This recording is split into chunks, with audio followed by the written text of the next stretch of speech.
Fala galera, beleza? Começando mais um vídeo. Hoje eu vou falar do presidente Jair Bolsonaro. Ele falou um pouco sobre a OMS, criticou a OMS, falou sobre os governadores e os prefeitos para ter um pouco de flexibilização porque a economia já não está aguentando mais. E ele falou sobre a quarta e a quinta parcela do auxílio emergencial, de como vai funcionar. No final eu vou dar minha opinião em relação a tudo o que ele falou, beleza? Então veja aí o vídeo. Essa empresa para ele continuar assim empregado, certo? Bem como outras medidas também. Nós descobrimos aqui que nós chamamos de invisíveis. Aquelas pessoas que ninguém sabia que existiam. Num primeiro momento tínhamos 38 milhões de informais. E descobrimos que esse número de informais, ou chamamos de invisíveis, está na casa de 50 milhões de pessoas, um número enorme. Né? Nós aqui, a cada pagamento emergencial, que varia de R$600 ou R$1.200, que algumas categorias têm direito ao dobro, equivale para o Brasil gasta, né? Você gasta, você que paga imposto, não sou eu, somos nós todos, aproximadamente 50 bilhões de reais por mês. Então, cada pagamento do auxílio emergencial são 50 bilhões de reais que nós gastamos.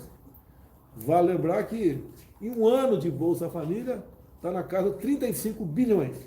Então, as 13 prestações, né, do Bolsa Família são menores que uma só prestação, um mês, do auxílio emergencial. Então, foi paga a primeira parcela, paga a segunda parcela, né? E tem a terceira parcela ainda. Muitos já reclamam do calendário. Nós gostaríamos que tudo pudesse ser bastante ágil, né? Mas não podemos esquecer um número enorme de pessoas, 50 milhões de pessoas, e tem alguns outros milhões de pessoas que estão em análise. Uns têm direito, outros não têm. E essa análise é feita praticamente de forma manual. Tá? Então estamos trabalhando nesse sentido. Eu vejo muita gente criticar aí, servidores públicos. Lembra que o pessoal da Caixa Econômica ainda trabalha de segunda a sábado na busca desses pagamentos que são justos, né? E nós queremos ajudar sim essas pessoas que já enfrentavam dificuldades na informalidade, e agora os R$600 ajuda, dá para fazer uma compra do mês. Sei disso, a pessoa não vai se alimentar muito bem com o que vai comprar, porque o dinheiro é curto, tá certo? Mas ajuda até que não venhamos a ter problemas sociais no Brasil. Agora, isso nós precisamos da colaboração de todo mundo, né, para que essa terceira parcela se pague, né, que não vai ter problema, está garantido.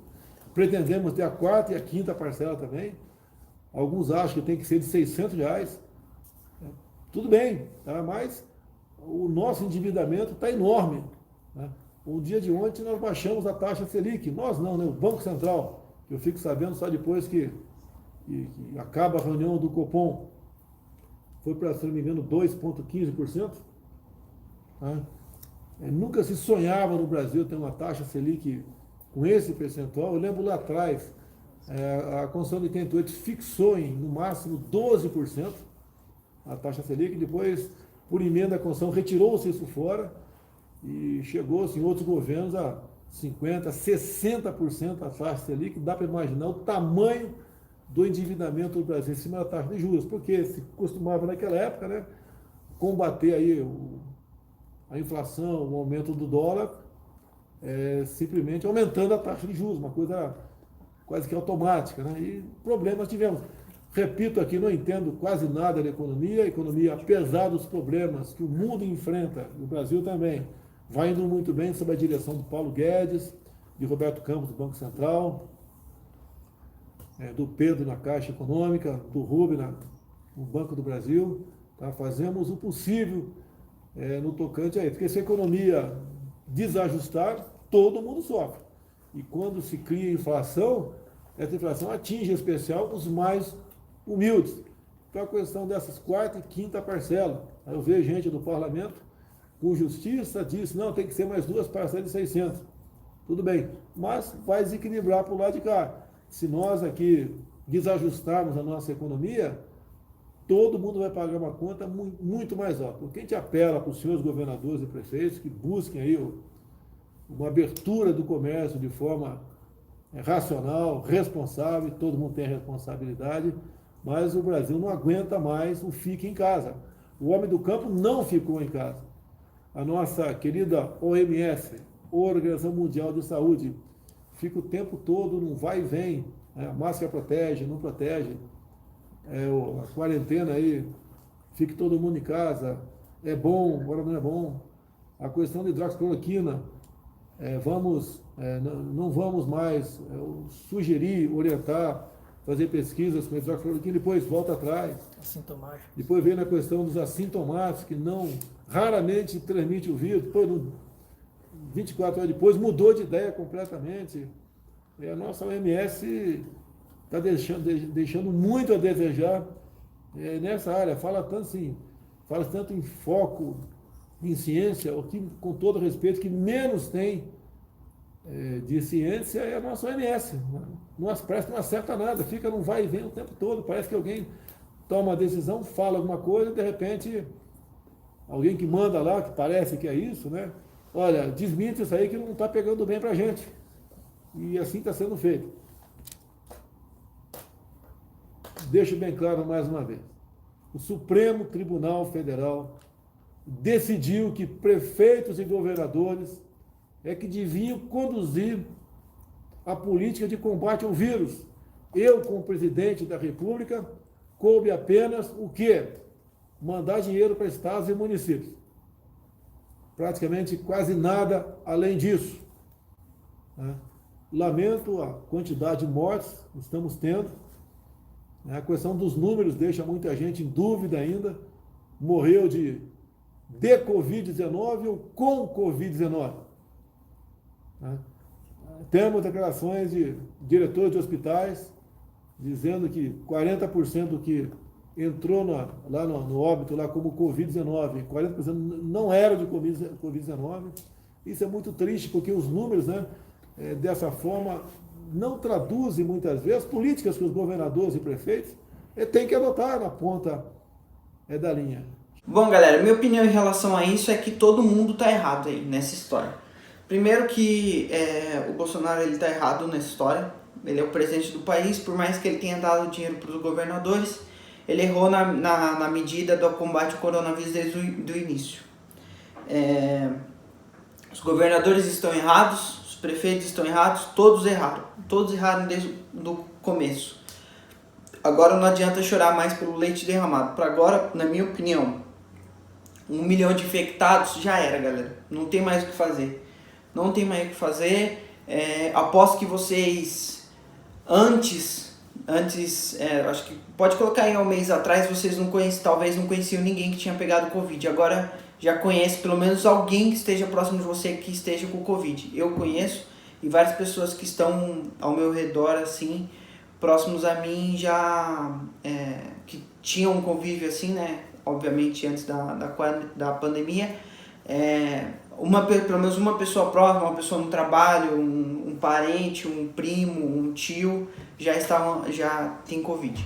Então agora o negócio já desandou. Agora estão reabrindo os comércios, atingimos 1 milhão de infectados.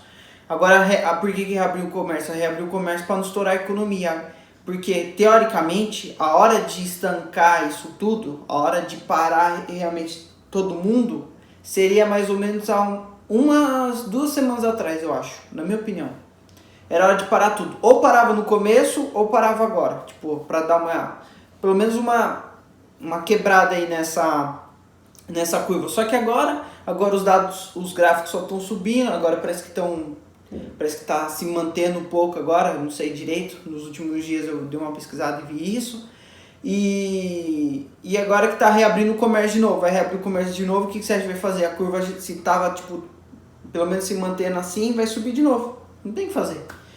Porque ou faz isso ou estoura a economia. Ou segura todo mundo em casa, estoura a economia, ou reabre os comércios e sobe a pandemia, sobe a curva. O Brasil tomou as medidas, na minha opinião, totalmente erradas desde o começo. Primeiro que não deveria nem ter tido o carnaval, deveriam ter porque só teve o carnaval na época, só teve o carnaval por conta justamente da economia, do turismo, que muita gente ia vir pro Brasil e tudo mais.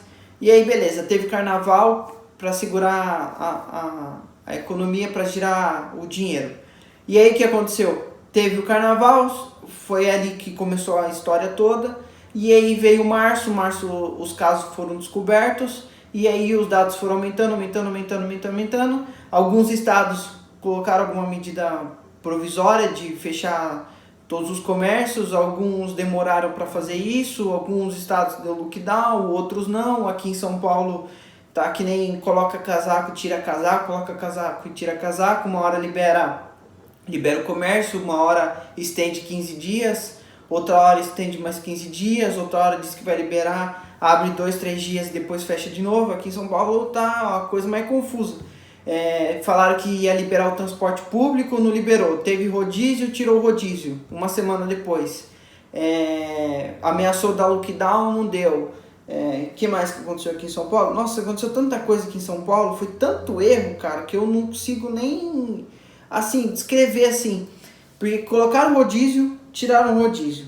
Aí ia dar 15 dias, estenderam 15 dias, depois estenderam mais 15 dias. Aí falaram assim, lembra que puxaram o feriado? Puxaram o feriado de 6 dias, não adiantou de bosta.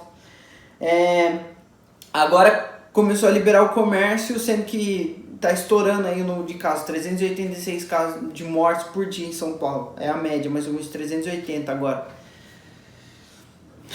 Falar o que, galera? Falar o que? Tá errado, todo mundo tá errado. Não tem que tirar a culpa, tipo assim, o Bolsonaro tá certo. Não tá certo, tá errado também, galera. Todo mundo tá errado nessa história toda, desde o início. Eu acho que nem tão ao céu, nem tão ao inferno. Também não fecha tudo, mas também não deixa tudo aberto. O presidente quer que tudo se abra, todo mundo pegue o Covid e se cure, quem não se curar morra, mas que as coisas continuem funcionando por conta da economia. E o governador aqui de São Paulo gostaria que tudo tivesse fechado até o fim da pandemia. Só que aí ou a economia não aguenta, ou a saúde vai estourar a saúde. Então teria que ser meio termo, tipo, fazer aquele isolamento vertical que todo mundo tava falando. Os idosos, quem tem contato com os idosos, quem tem contato acima de 60 anos, fica em casa. E aí, quem não tem contato com ninguém, por exemplo, eu tenho 23 anos, eu não tenho contato com ninguém que seja acima de 60 anos, todo mundo é bem de saúde, então por mim eu trabalharia normal, entendeu? Funcionaria normal. Eu trabalharia, as pessoas, meus colegas trabalhariam, mas não, a gente foi obrigado a ficar. Mas também vejo o lado da saúde também, né? Que tá morrendo gente de tudo quanto é idade, de tudo quanto é tipo. Mas se fosse isolamento vertical, talvez daria mais certo. Mas agora, passou de 1 milhão de casos, não tem mais o que fazer. Então é isso, galera. Comenta aqui embaixo o que vocês acharam, o que vocês acham, na minha opinião também.